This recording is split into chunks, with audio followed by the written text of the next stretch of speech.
tó ń bọ̀ wáyé àmì. Muslim costume òun wá síbi àdúrà. Irọ́ mi, àdúgbò ìsìlẹ̀ náà, àwọn gbòòrò àwọn àgbẹ̀ Gboahtv.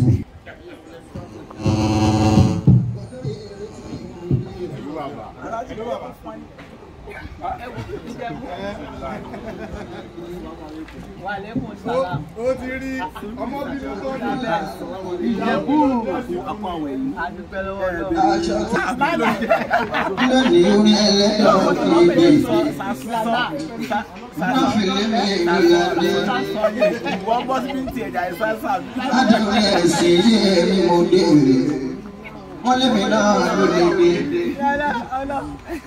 lọ́nà méjì mísíkì ni.